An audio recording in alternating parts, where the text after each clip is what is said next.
পেশায় একজন ব্যারিস্টার, তার নাম সৈয়দ সাইদুল হক সুমন। বিভিন্ন সামাজিক সমস্যায় ফেসবুকে এসে লাইভ করে পরিচিতি পান তিনি। আওয়ামী লীগের রাজনীতির সাথে জড়িত থাকা ও পেশায় আইনের লোক হওয়ায় সংশ্লিষ্ট কর্তৃপক্ষের সাথে যোগাযোগের মাধ্যমে সমস্যা সমাধানের পথ বের করায় অল্প সময়েই জনপ্রিয়তা পেয়ে যান তিনি। এই জনপ্রিয়তাকে ধরে রাখতে নিজের কাজের পরিসর বাড়িয়ে দেন আরও। ছোটখাটো সামাজিক সমস্যা নিয়ে লাইভ করার পর জাতীয় বিভিন্ন ইস্যুতে কথা বলতে দেখা যায় তাকে। লড়তে দেখা যায় আইনি লড়াইও। বন্যা কবলিত সিলেট এলাকায় বন্যার্তদের সহায়তা ও নিজ উদ্যোগে ব্রিজ কালভার্ট নির্মাণ করে দিয়ে তার এলাকার ত্রাণকর্তা রূপে আবির্ভূত হন তিনি। যুব সমাজকে খেলাধুলায় উৎসাহ বাড়াতে ফুটবল একাডেমি প্রতিষ্ঠা করে ও সরঞ্জাম অনুদান করে যুব সমাজের সমর্থন নিয়ে এক প্রকার আইডলেও পরিণত হন তিনি। এক দশক ধরে তৈরি করা সেই জনপ্রিয়তাকে কাজে লাগান 2024 সালের জাতীয় নির্বাচনে। প্রধান বিরোধী দলগুলোর বয়কট করা সেই নির্বাচনে স্বতন্ত্র প্রার্থী হিসেবে হবিগঞ্জ 4 আসনে আওয়ামী লীগের মনোনীত নৌকার হেভিওয়েট প্রার্থী অ্যাডভোকেট মাহবুব আলীকে পরাজিত করে বিজয়ী হন। যদিও তাকে আওয়ামী লীগের বাইরের কেউ মনে করেনি সাধারণ জনগণ ও রাজনৈতিক বিশ্লেষকরা, কারণ শেষ নির্বাচনে স্বতন্ত্র প্রার্থীদের আওয়ামী লীগেরই ডামি প্রার্থী বা বি টিম হিসেবে বিবেচনা করা হয়। ছাত্রলীগ ও যুবলীগের রাজনীতির সাথেও জড়িত ছিলেন সুমন। সাবেক প্রধানমন্ত্রী শেখ হাসিনার গুডবুকেও ছিলেন তিনি।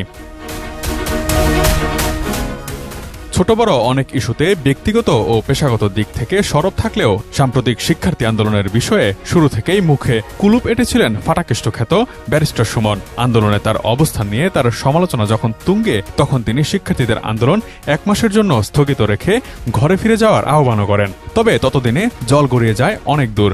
ঢাকা বিশ্ববিদ্যালয়ে আন্দোলনরত সাধারণ শিক্ষার্থীদের উপর ছাত্রলীগের হামলা ও পুলিশি নির্যাতনের জেরে বিক্ষুব্ধ শিক্ষার্থীরা আন্দোলন থামাতে নারাজ।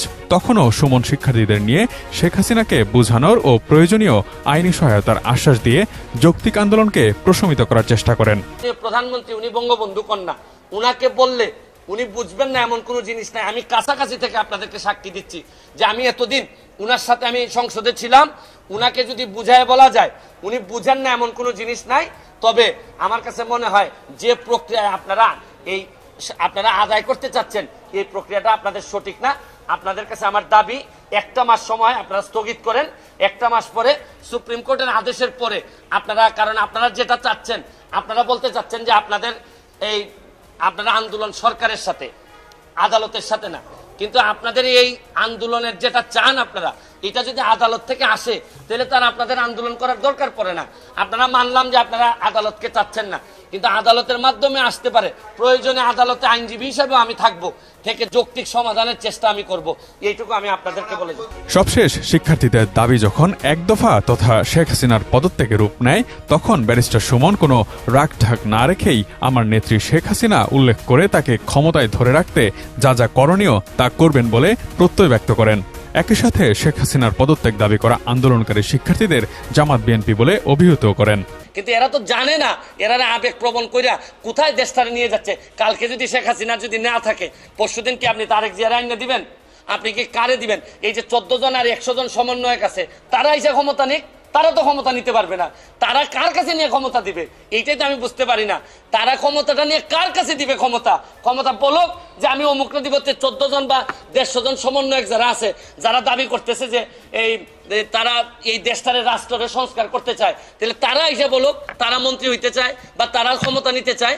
কিন্তু তারা তো, আমরা তো বুঝতেছি তারা আইসাই যেটা করবে এটা হচ্ছে কি লাথি মেরে এদেরকে, যারা আজকে যদি এই সরকারের পতন হয়, কালকে এই সমন্বয় একটা লাথি মেরে বের করে দিবে, দিয়া জামাত এবং বিএনপির যারা এই ষড়যন্ত্রটা করে এই জায়গা পর্যন্ত আসছে, এরাই এই দেশের দায়িত্ব নিবে, নিয়ে এই দেশটারে আগের 50 বছর আগের জায়গায় নিয়ে যাবে। কারণ এদের রক্তের মধ্যে বাংলাদেশ নাই।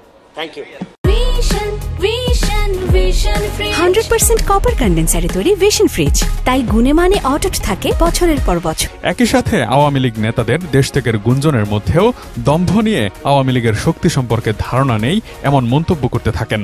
ব্যারিস্টার সুমনের দেশত্যাগের গুঞ্জনের বিষয়ে তিনি বলেছিলেন, একমাত্র দুরারোগ্য ব্যাধির চিকিৎসা যা বাংলাদেশে নেই এমন অবস্থা ছাড়া ব্যারিস্টার সুমন দেশত্যাগ করবে না। কিন্তু বাস্তবে দেখা গেল 5 আগস্ট শেখ হাসিনার দেশত্যাগের আগেই দেশ ছেড়েছেন তিনি। আমি কোনোভাবেই এই দেশ ছাড়বো না। এই দেশ আমার। দেশ ছাড়বো তো আমি কখন? যদি আমার এমন কোনো অসুখ হয় যেটা দেশে কোনো আর এই রোগ দেশে কোনো চিকিৎসা নাই, তাতেও আমি মনে করি মৃত্যু তো হবেই, দেশটাতে হওয়ার মতো শান্তি আর কোনো কিছুতে আমি পাই না। অবশেষে আত্মগোপনের থেকে আবারও মুখ খুললেন আলোচিত এই ব্যারিস্টার। তিনি শুরু থেকে কোটা সংস্কার আন্দোলন বা বৈষম্য বিরোধী আন্দোলনের সঙ্গে ছিলেন বলে দাবি করছেন। একই সঙ্গে তিনি শিক্ষার্থীদের সঙ্গে থাকার বিষয়টি বোঝাতে পারেননি জানিয়ে দুঃখ প্রকাশ করেছেন। সোমবার রাতে ফেসবুকে অজ্ঞাত স্থান থেকে একটি ভিডিও বার্তা দেন ব্যারিস্টার সুমন। সেখানেই তিনি এসব কথা বলেন। তবে ভিডিওতে তার অবস্থান সম্পর্কে কোনো তথ্য দেননি সাবেক এই সংসদ সদস্য। শুরু করিতেছি মহান আল্লাহর নামে, যিনি পরম করুণাময় এবং অত্যন্ত দয়ালু। আপনারা যারা আমার ফ্রেন্ড ফলোয়ার আছেন, বিভিন্ন সময় বিভিন্নভাবে আমার উপর কষ্ট পেয়েছেন, তাদের উদ্দেশ্যে একজন সাবেক এমপি হিসাবে আমি দুটি কথা বলতে চাই। আমি আপনাদের এই সংস্কার, কোটা সংস্কার যে আন্দোলন, এই আন্দোলনে বা বৈষম্য বিরোধী ছাত্র আন্দোলন, এই আন্দোলনে কোটা সংস্কারের জন্য আমি সবসময় আপনাদের সাথে ছিলাম এবং এটাতে যারা আহত নিহত হয়েছেন তাদের পক্ষেও, এই বিচারের পক্ষেও আমি ছিলাম। কিন্তু আমার ব্যর্থতা হচ্ছে কি, আমি আপনাদেরকে বুঝাইতে পারি নাই। এটার জন্য আমি সম্পূর্ণ ব্যর্থ হয়েছি এবং আমি এই ব্যর্থ হওয়ার জন্য আমার যারা ফলোয়ার আছেন, যারা আমাকে নিয়ে প্রত্যাশা করেছেন, সবার কাছে আমি দুঃখ প্রকাশ করতেছি। আমি আপনাদেরকে আরেকটি কথা বলতে চাই। এখন যে কাঠামোগত সংস্কার আপনারা চাচ্ছেন, দেখেন এই সংস্কারের জন্য আমি বহু বছর আগে থেকে কাজ করে যাচ্ছি।